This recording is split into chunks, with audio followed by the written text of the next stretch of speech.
ating PNN correspondents mula sa iba't ibang panig ng bansa.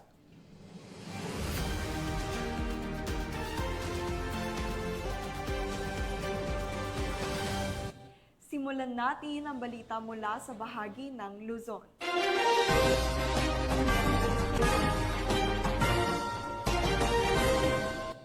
Sa mabilis na pagresponde ng kapulisan sa isang insidente ng carnapping at bilang pagtugon sa direktiba ni PNP Chief Police General Nicolas Torre III, hingil sa 5-minute response time, agad na naaresto ng mga otoridad ang isang suspect na sangkot sa basag kotse modus sa loob lamang ng 2 minuto matapos ang insidente sa Mandaluyong City.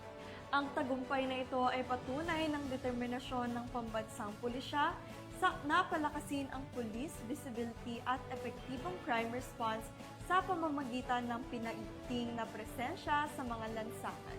Alinsunod sa kampanya ng PNP na mas mapababa ang insidente ng krimen at mapanatili ang kaayusan at kapayapaan sa komunidad. Patrolwoman Jenny May Dolor sa report.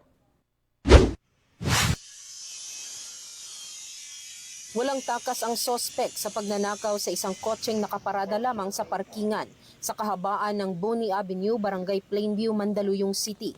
Binasag ng sospek ang bintana ng kotse gamit ang bato at kinuha ang mga kagamitan na nasa loob. Isang saksi ang agad na nag-report sa insidente kasama ang pagkakakilanlan ng sospek na agad namang narespondihan ng mga tauhan ng SWAT mula sa Mandaluyong City Police Station na nasa routine patrol sa nasabing lugar bilang bahagi ng pinalakas na visibility ng pulisya ng EPD at ang 5 minutes response time na pinapatupad ng PNP para sa mabilis at epektibong tulong ng pulisya. Agad na kumilos ang mga kapulisan na nagresulta sa pagkakaaresto ng sospek na kinilalang si alias Lex, 43 anyos, residente ng Barangay Mauway, Mandaluyong City.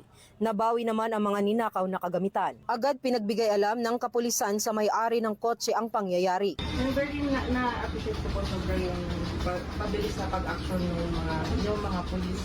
Kasi talagang hinanap nila ako kasi wala ako dun sa area nung pinangyari mo. So, ayun nga, talagang tinutuwa naman nila.